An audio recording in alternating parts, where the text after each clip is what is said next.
wabarakatuh. Baik, di sini saya Rivaldi Agung Ramadhani, NIMT 2019-1493 akan menjelaskan tentang pengertian modul, ciri-ciri modul, fungsi modul, dan lain tentang modul.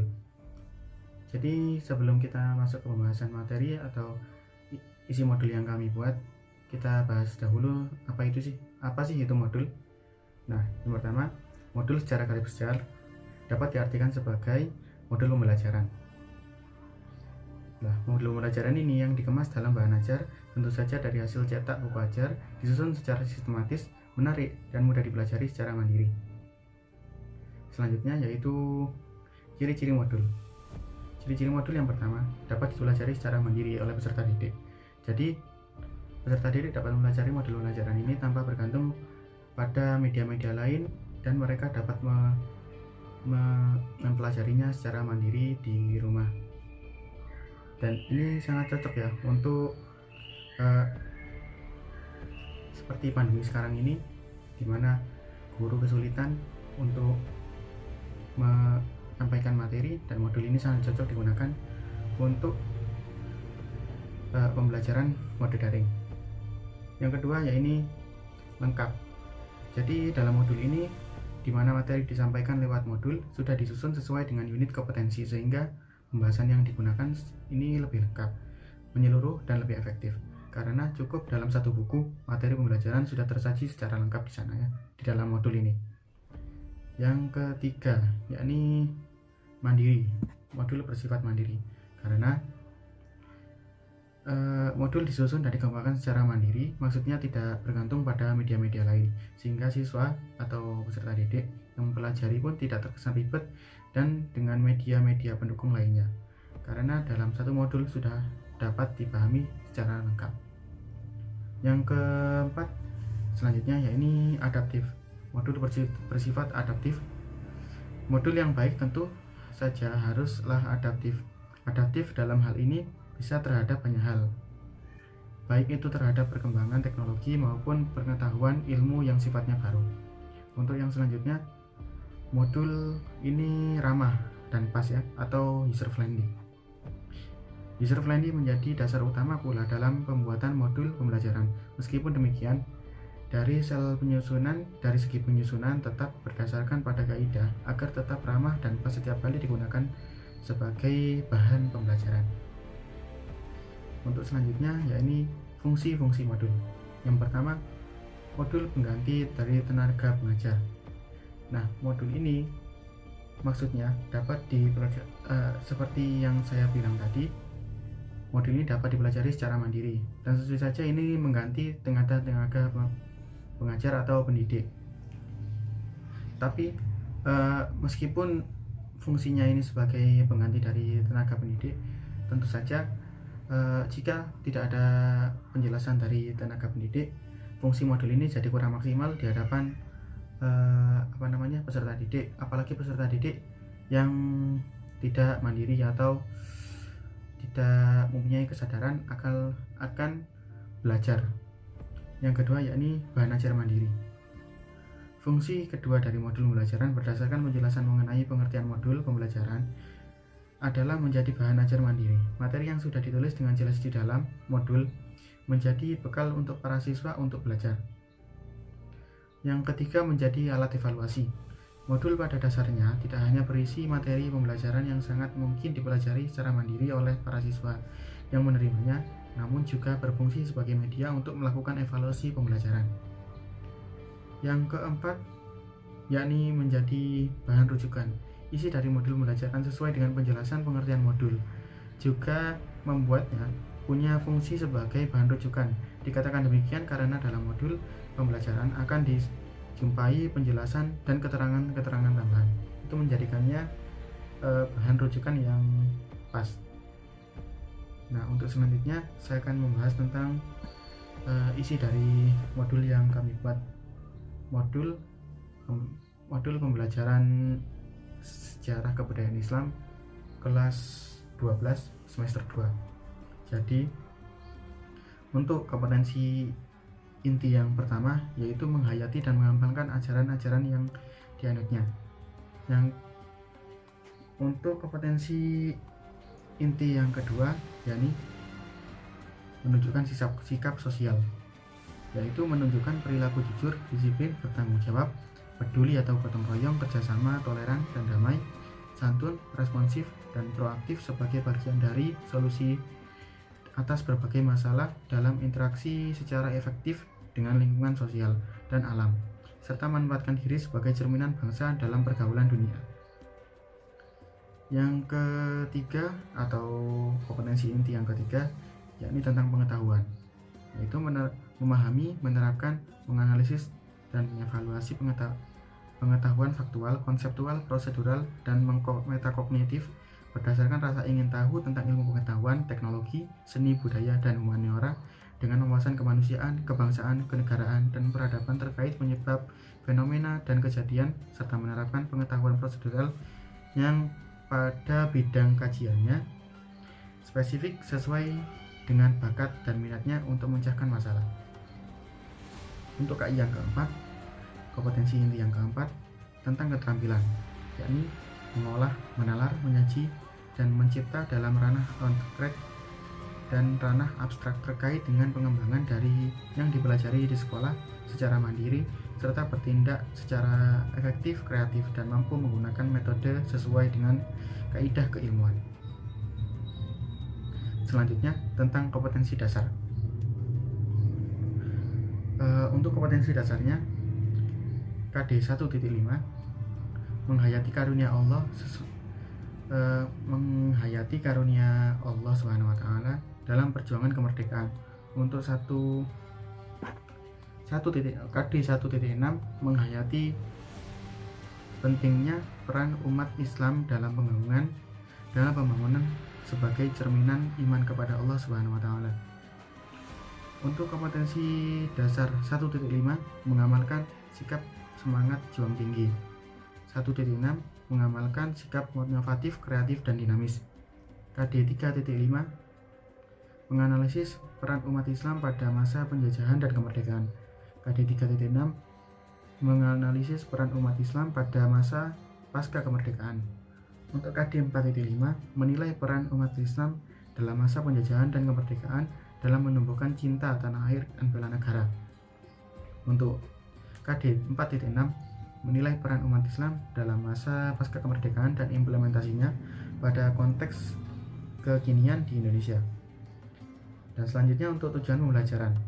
Yang pertama, peserta didik mampu memahami karunia Allah Subhanahu wa taala dalam perjuangan kemerdekaan. Yang kedua, peserta didik mampu memahami pentingnya peran umat Islam maksudnya dalam pembangunan sebagai cerminan iman kepada Allah Subhanahu wa taala. Yang ketiga, peserta didik mampu mengamalkan sikap semangat juang tinggi. Yang keempat, peserta didik dapat mengamalkan sikap inovatif, kreatif, dan dinamis.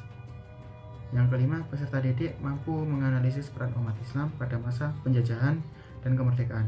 Yang keenam, peserta didik mampu memahami peran umat Islam dalam masa pasca kemerdekaan.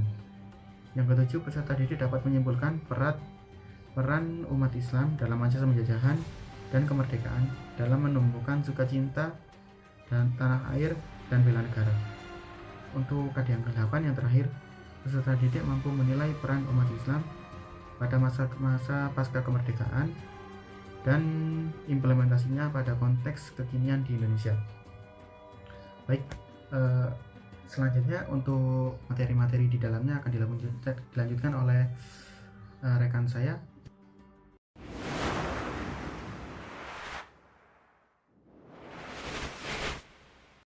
Saya Elok Mawardatul Thayyibah, NIM T 2019-1480. Di sini saya akan menjelaskan perang umat Islam pada masa penjajahan dan kemerdekaan.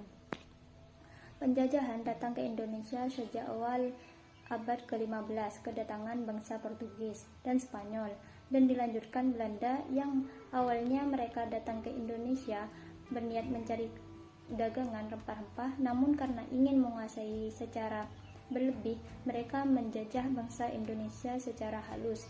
Perjuangan umat Islam dalam mengusir penjajah dan meraih kemerdekaan dibagi dalam beberapa tahap perjuangan, antara lain: pertama, masa penjajahan, di mana perjuangan rakyat yang dibayangi oleh politik pecah belah, dan yang kedua, masa kebangkitan nasional.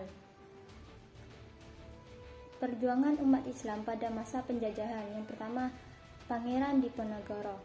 Pangeran Diponegoro adalah putra sulung dari Sultan Hamengkubuwan, raja ketiga di Kesultanan Yogyakarta, lahir pada tanggal 11 November 1785 di Yogyakarta dengan nama Musdahar dari seorang ibu bernama R.A. Mangkarawati yang merupakan keturunan Kiai Agung Parampelan, ulama yang sangat disegani di masa Penembahan Senapati mendirikan kerajaan Mataram. Pangeran Diponegoro 1825 sampai 1830 berawal ketika pihak Belanda memasang patok di tanah milik Diponegoro di desa Tegalrejo. Saat itu ia memang sudah muak dengan kelakuan Belanda yang tidak menghargai adat istiadat setempat dan sangat mengeksploitasi rakyat dengan membebani pajak. Sikap Diponegoro yang menentang Belanda secara terbuka mendapat simpati dan dukungan rakyat atas saran GPH Mangkubumi, pamannya. Diponegoro menyingkir dari Tegalrejo dan membuat markas di sebuah gua yang bernama Gua Selarong. Saat itu, Diponegoro menyatakan bahwa perlawanannya adalah perang sabil, perlawanan menghadapi kaum kafir. Semangat perang sabil yang dikobarkan Diponegoro membawa pengaruh luas hingga ke wilayah Pacitan dan Kedu. Salah seorang tokoh agama di Surakarta, Kiai Maja, ikut bergabung dengan pasukan Diponegoro di Gua Selarong. Kiai Mojo dikenal sebagai ulama besar yang sebenarnya masih memiliki hubungan kekerabatan dengan Diponegoro. Ibu Kiai Mojo, R.A. Mursilah, adalah saudara perempuan dari Sultan Hamengkubuwan. Dalam pertempuran dari tahun 1825 sampai 1826, kemenangan ada di pihak Diponegoro. Selanjutnya, yang kedua, Teku Umar, salah satu pahlawan dari Aceh yang dengan gigih melawan Belanda adalah Tengku Umar. Teku Umar yang dilahirkan di Maulaboh, Aceh Barat pada tahun 1854 adalah anak seorang ulebalang bernama Teku Ahmad Mahmud dan perkawinan dengan adik perempuan Raja Maulaboh. Umar mempunyai 2 orang saudara perempuan dan 3 saudara laki-laki. Nenek moyang Umar adalah Datuk Manghudum Sati, berasal dari Minangkabau. Dia merupakan keturunan dari Laksamana Muda Nanta yang merupakan perwakilan Kesultanan Aceh pada zaman pemerintah Sultan Iskandar Muda di Pariaman. Ketika Perang Aceh meletus pada 1873, Teku Umar ikut serta berjuang bersama pejuang-pejuang Aceh lainnya.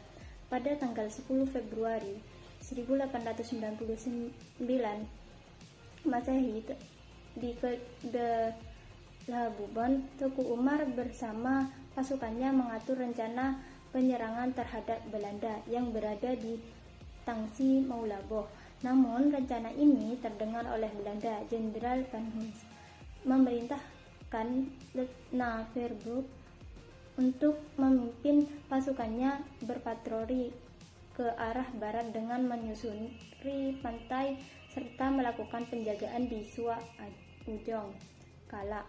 Teku Umar bergerak menyusuri pantai bersama pasukannya dari Lok Buban menuju Maulaboh. Pada malam hari tanggal 11 Februari 1899 Masehi, pasukan Belanda yang telah lebih dahulu bersiaga di seberang Suak Ujong Kala melepas tembakan pasukan Teku Umar terkepung. Peluru Belanda bersarang di dada kirinya dan usus besar. Beliau gugur sebagai syuhada. Selanjutnya, perjuangan umat Islam pada masa kebangkitan nasional. Pertama, Hos Cakromonito atau Haji Umar Said Cakromonito lahir di Ponorogo, Jawa Timur 6 Agustus 1882 dan meninggal di Yogyakarta 17 Desember 1934 pada umur 52 tahun. Cakromonito adalah anak kedua dari 12 bersaudara dari ayah bernama R.M. Cakromiseno, ada salah seorang pejabat pemerintah pada saat itu. Kakeknya R.M. Adipati Cakronegoro pernah juga menjabat sebagai Bupati Ponorogo. Sebagai salah satu pelopor pergerakan nasional, ia mempunyai beberapa murid yang selanjutnya memberikan warna bagi sejarah pergerakan Indonesia, yaitu Musso yang sosialis atau komunis dan Soekarno yang nasionalis dan Kartosuwirno yang agamis. Pada bulan Mei 1812, Cakromonito bergabung dengan organisasi Serikat Islam sebagai pimpinan Serikat Islam. Hos dikenal dengan kebijakan-kebijakan yang tegas namun bersahaja. Kemampuan berdagang menjadikannya seorang guru yang disegani karena mengetahui tata krama dengan budaya yang beragam. Pada tahun 1929, SI diusung sebagai Partai Serikat Islam Indonesia sehingga menjadi peserta pemilu pertama pada 1955. Hos Cakromonito hingga saat ini akhirnya dikenal sebagai salah satu pahlawan pergerakan nasional yang berbasiskan perdagangan agama dan politik nasional. Yang kedua ialah Kiai Haji Ahmad Dahlan atau Muhammad Darwis.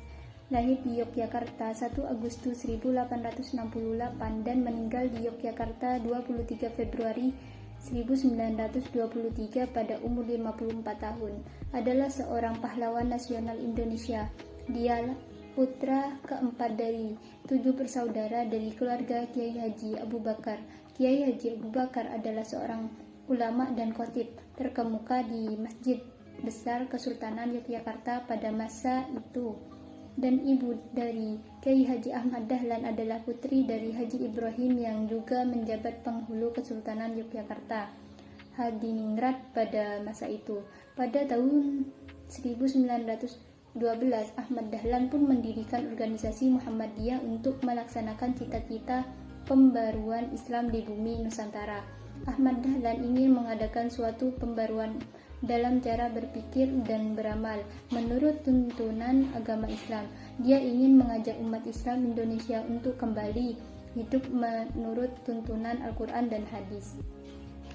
Atas jasa-jasa Kiai Haji Ahmad Dahlan dalam membangkitkan kesadaran bangsa Indonesia melalui pembaruan Islam dan pendidikan, maka pemerintah Republik Indonesia menetapkan sebagai pahlawan nasional dengan surat keputusan Presiden nomor 657 tahun 1961.